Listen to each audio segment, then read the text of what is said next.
As the pay-per-view draws to a close, JR is shouting, "Why, Austin, why?" And Vince McMahon immediately retorts right after the pay-per-view goes off the air, "Why? Because fuck you, that's why. It's not about the money, it's about sending a message." Honestly, he just set fire to a goddamn pile of money with this fucking Invasion angle. I'm John Renton with the retro review of WWE Invasion. I know it's called WWF Invasion, and I do have the sweet t-shirt that my sister, found the logo on Google and painted it, and it's very treasured possession, and I really like it because it's a great throwback, and I really wanted to relive this Invasion angle and see if it was as bad as I remember. Now, there were some good moments, some good comedic moments, some really hot crowds, and the WCW-ECW alliance, they tried to make it a comparable force to Team WWF, and this pay-per-view did 770,000 buys, so it was successful in getting people interested. But then at the end, they pissed off the fans by just having Austin turn heel again, and it was a bad idea. That whole thing with Austin turning heel and going against the grain, the fans didn't want to boo Austin, even though Austin could be a badass and he could do some good comedy and he could be vicious. At that point, they didn't want to fucking boo him. They didn't want to boo him even at, Survivor Series 96. So, 4.5 years later, he's trying to do this. He's trying to do something different. I can't fault him for that, but man, what the fuck? Anyway, they had World War II footage over recent WWE clips and, stuff from King of the Ring, through Raw and SmackDown and to this Invasion pay-per-view. So the Gund Arena, 17,000 people, and they were pretty goddamn hot. A lot of signs, a lot of energy. Storm and Awesome didn't even get a proper entrance. They were already in the ring for a pay-per-view, by the way. For a pay-per-view. It wasn't like they mistimed this. They were just like, hey guys, we don't really care about this match. You guys are going to lose, so just go out there anyway. They get a jobber entrance on TV. They face off against Edge and Christian. The match wasn't bad. Christian crashes and burns trying to jump off of Edge's back over the top, and the crowd chants, you fucked up, because why the hell wouldn't they? And eventually, hot tag to Edge, back body drop, because I have to channel Vince McMahon's commentary in the New Generation era. And then the ref gets distracted, inside cradle, trades for just two, and then melee at the end. Christian spears Awesome when he's trying to hit the Awesome Bomb on Edge, and 1, 2, 3. So there you go. That's it. Now this is all, could Team WWF have the numbers advantage going into the inaugural brawl for the main event? And it was like, okay, there wasn't really a point system, but commentary kept selling it like there was. And the dark match was Chavo Guerrero against Sky Too Hotty. Chavo Guerrero's WWE debut was in a dark match or a heat match before the pay-per-view. Oh well, and now he's in AEW with Andrade El Idolo. So anyway, Vince tried to do Edge and Christian's flash photography thing, and it was really funny. And then Regal has a match with Raven. Says he's going to beat him up. But Vince says you'd have to do to him what George Washington did to the Redcoats. And then he says maybe that's a bad example. You think, Vince. You think. I know you were alive when that happened, but seriously, Vince, you should have thought about that. So anyway, we get a pop for Mick Foley, who's ref for the next match. It's two referees, Nick Patrick and Earl Hebner, various refs at ringside. 3 WCW refs in Nick Patrick's corner and about 8 million in Earl Hebner's corner. I think actually only 6. I mean, the crowd was into it. Foley kicks out the WCW refs. Earl hits a tackle, 1, 2, 3. Nick Patrick apparently was a wrestler before he became a referee, and Earl never was, but the crowd popped for Earl Hebner doing that. Socko to Nick Patrick, because why not?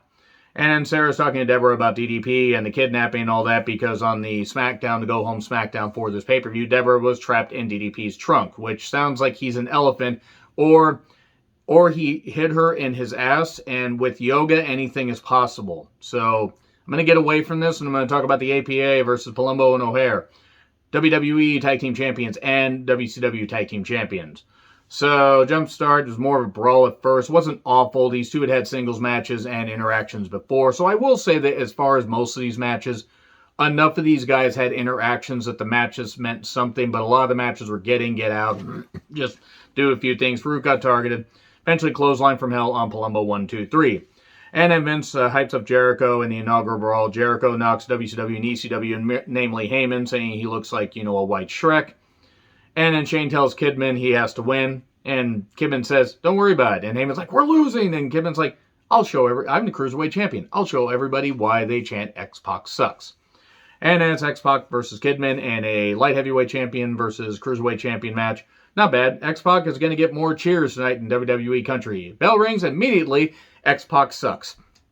Great foresight there by JR. Best foresight. Kidman was very underrated, I feel. He did some good moves here. X-Pac would be gone, I think, by SummerSlam 2001, if I recall correctly.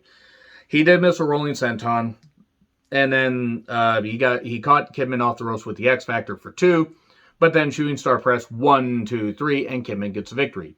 Team Alliance is on the board. Even though they weren't called the Alliance at this point, I'm still going to call them that because I think it would be called that right after this particular pay-per-view was done.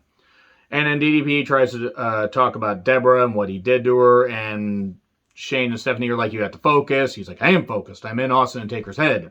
Tori and Stacy talk about the tag match, and Tori talks about how the fans won't get to see her tits, and that Stacy won't have to show her ass, which is disappointing to some people, especially some viewers that like Stacy in particular. Stop thinking about it. I know you're thinking about it. And then Tori slaps Stacy on the ass and says, you do have a firm ass. She's like, I know. Flirty stuff.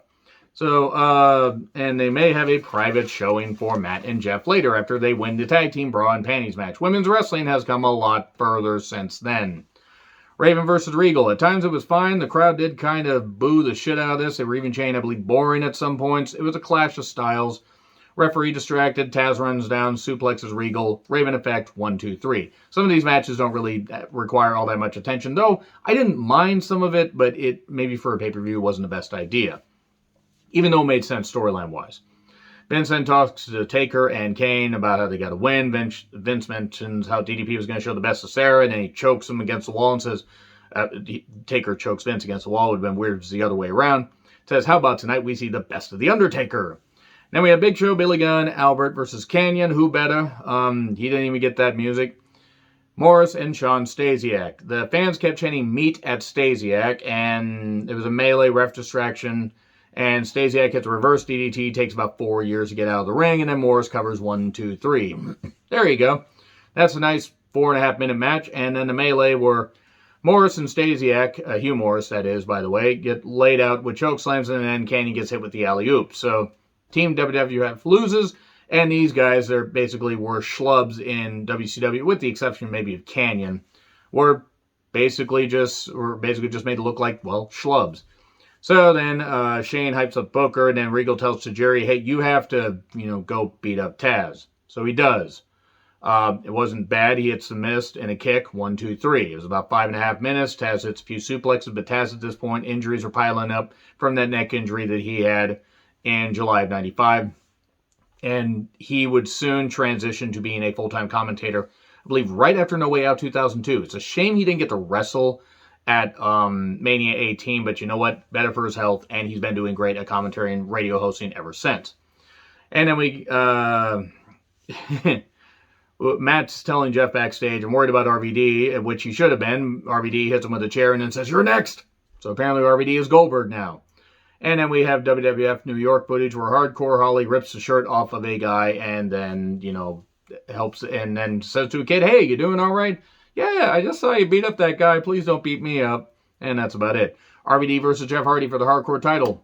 Show-stealing match of the show. Yes, obviously people came to see the main event and the much hype, but this was something that people wanted to see, and it was very good. It was very good because they didn't use the weapons like crazy at first. They built to it.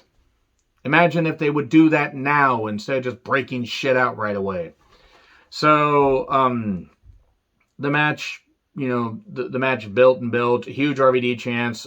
They told the moves through Impact, and then built to where a ladder would eventually get brought out. But there was a moonsault into the crowd, or onto Jeff in the crowd, and then we got a sunset flip bomb where RVD's head almost hit the concrete. It hit the mat, which I'm not sure was much better. The ladder gets brought out. Jeff gets pushed off the ladder onto the stage. They go to the stage with a chair, Van Daminator, and Jeff falls into the little pit, the little V pit. He falls into the V, the WWV. So then Jeff is bleeding, not making him the victor. Derb, if you happen to be watching this, that's a little shout out to you. Back in the ring, we get a swanton onto the title. So because Jeff misses that, and 5-star frog splash, 1, 2, 3. There was a lot of good action during this. I encourage you guys to go check this out. If you don't check out too much of this show, rewatch this. It still holds up. So Kurt and Vince are talking, and Vince is trying to hype up Kurt, and Kurt says, I'm not here for this Americana bullshit. Yes, I love my country, and yes, I love my company, but I'm going to do this for me. I kicked some serious ass at the 96 Olympics, and I'm going to do it tonight. Lita and Trish versus Stacy and Tori. Braun Panties tag match. Mick Foley was the ref. Gee, Mick Foley must have, had some kind of clause in his contract to get this. And what did you expect? It was women in a bra and panties match. You have to strip both women of their down to their bra and panties, and that's what it was. And commentary was something else. At one point, Trish does a victory roll and then rips off Tori's pants, and I believe JR says that was one of the most scintillating reversals I've ever seen, because JR, even at that point, was a horny old man. Lita and Trish win. That's it. One hardly needs to go on.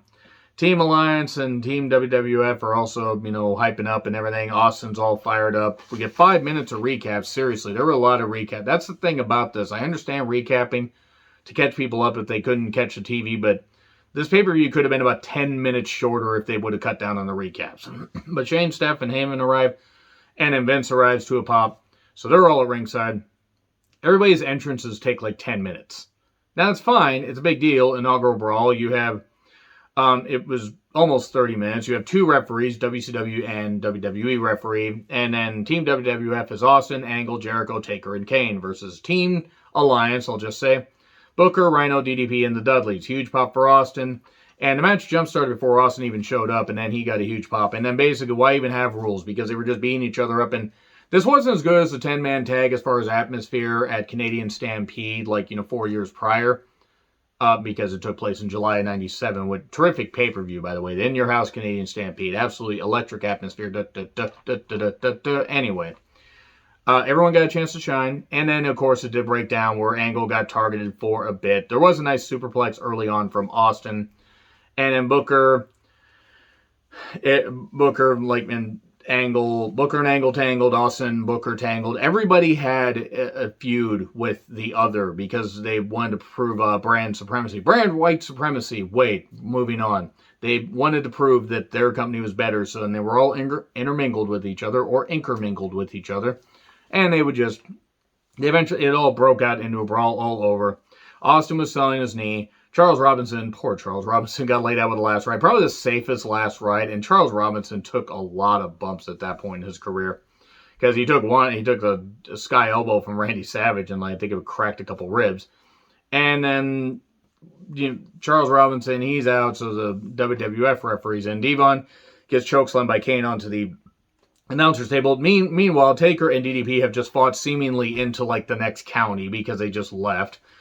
And then Kane gets thrown through the announcer's table later, or gets thrown through, a couple tables later. And then Angle and Booker are battling. And then the referee's knocked down, and he gets back up eventually. The McMahons are in. Vince is going to hit Booker with the WWF title. Shane hits him with the title. And then Angle lays out Shane. Lays out Bubba. Angle's really shining here in the closing moments. And then the ankle lock on Booker. Austin throws referee in, and we're about to get it. And then Austin turns heel, and the crowd shits on it. The crowd shits. Booker gets topped on Angle. 1, 2, 3. The crowd's booing. Why, Austin? Why? It's not about the money. It's about sending the message. Vince honestly was the Joker from The Dark Knight with the invasion angle. He just set fire to a huge pile of money. He could have made millions on that thing. And I'm not saying that the Ruthless Aggression era and a lot of stuff, later didn't make a money gain. Hogan, Hall, Nash, and various others. And I understand why those guys sat at home. Guaranteed contracts. They absolutely deserve to sit at home. If I had the option to sit at home or wrestle, especially if I beat my body up for a while like those guys had, and however I feel about them outside the ring, I don't blame them one goddamn bit for taking the money. So yeah, that's pretty much it right there. So I'm going to tell you in closing, if you guys haven't been watching the rest of this, I will be doing as many of these retro reviews as I possibly can, but I'm doing stuff as far as work and everything, and I'm going to try to possibly balance 2 jobs, and we'll see what happens. And I'm also going to be kind of easing back a little bit on some of the content I do, but I will still be at least retro reviewing the entire Invasion angle. So if you get these either a day early, the day of, or a day late, whenever you get them is when you're going to get them, because sometimes I'm just not going to push myself forward, and I'm just going to make sure I take care of myself. And I know you guys understand that, but I just feel the need to say it here. Anyway, agree, disagree, what I said, like, share, subscribe, Twitter handle in the description. I'm John Ritlin. I'll see you soon.